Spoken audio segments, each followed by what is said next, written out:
Dans la configuration actuelle de la République démocratique du Congo, où les voyous, mais au col blanc, et en treillis militaire, virtuoses de l'arbin de la cour, qui en font toujours plus qu'il n'en faut, de quoi se voir l'âme et pousser les ailes, dans le style du genre de ceux qui n'ont eu égard que ce pouvoir par quoi ils existent, sans quoi ils seraient déjà passés mis à la trappe.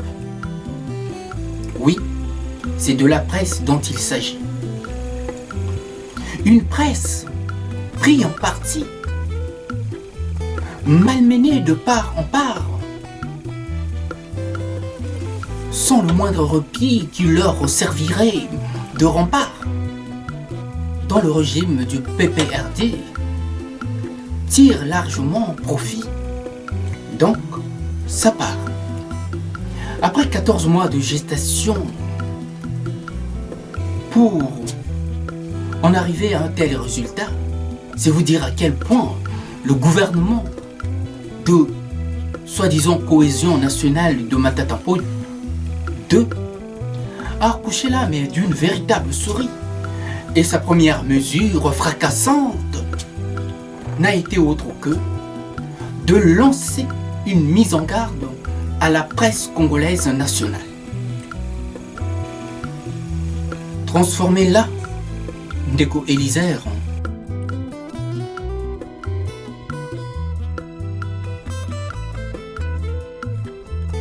en un véritable punching ball est un signe qui ne trompe pas.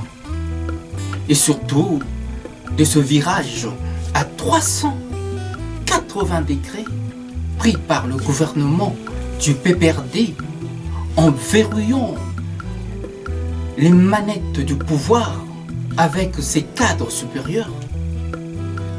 Voilà comment on attend là, mais disqualifier la presse congolaise. En sémant le doute dans l'esprit de l'homme, le doute dans la peur, toute une culture de violence qui n'étonne plus personne sur la place. La presse ne doit pas courber les chines face à cette intrusion, face à cette politique d'insécurité qu'on est en train de mettre en place insidieusement pour faire renoncer les journalistes de leur devoir avec cette peur au ventre, une véritable boule, un coup d'état par la peur dont on prend en otage tout un peuple. Mike Mukibai.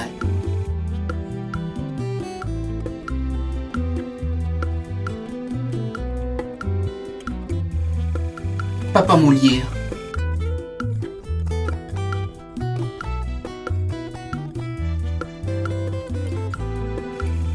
Et aujourd'hui Ndeko Élisère.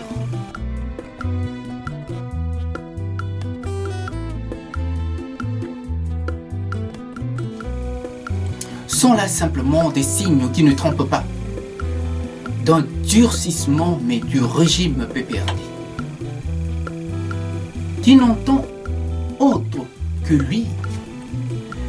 Et la voix du peuple est tournée en bourrique comme celle de certains de l'opposition. À ce jeu de on sait tout et les autres c'est de la merde,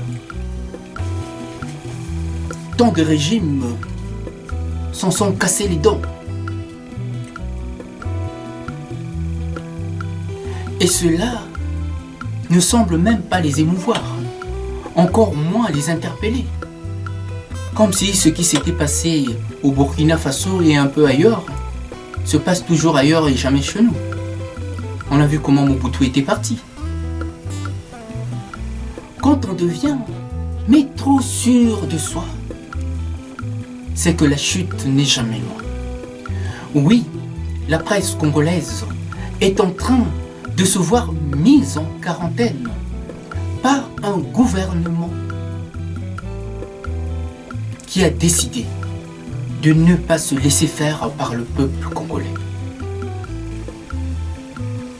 Alors j'en viens à me demander, mais de quel peuple s'occupe-t-il?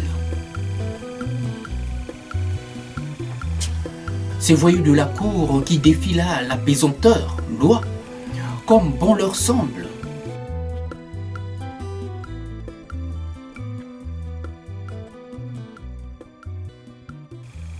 Vous savez, la communauté internationale ferait mieux de s'attarder sur cet aspect de choses qui contribue mais largement à la mauvaise diffusion de l'information qui sert plus le régime du PPRD que le peuple congolais. Tout le monde sait qu'il se passe quelque chose, qu'il se passe plutôt des choses affreuses en République démocratique du Congo, mais personne ne nous dit mot. Comme si la communauté internationale elle-même était complice de cet état de non-droit en République démocratique du Congo. Comme si le Congo était un état sans organe de presse. Quel stress de se voir laissé pour compte par une communauté internationale de plus en plus sourde et sélective au vu de ses propres intérêts, que de se préoccuper de la cause humaine qui est là, la cause la plus salutaire, pour ne pas dire la cause noble qui soit.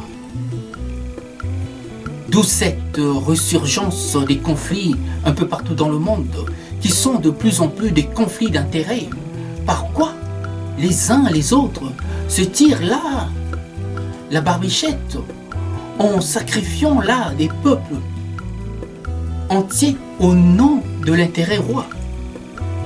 Voilà à quoi nous autres Congolais nous sommes sacrifiés, d'où l'arrogance de ceux-là même qui nous gouvernent. Oui, la communauté internationale est là en train de faillir simplement à sa mission. Alors j'en viens là à me demander, qui tue plus la presse? Est-ce les dictateurs en place ou simplement le silence mais si assourdissant d'une communauté internationale qui s'est perdue là, dans un flou mais artistique, dans une confusion du genre? Non, la presse a toujours été notre porte-étendard. Porte-étendard d'une réelle démocratie. Et au Congo, nous en avons tant besoin. Et tant besoin de vous. Avant là qu'il ne soit trop tard. À bon entendeur, salut!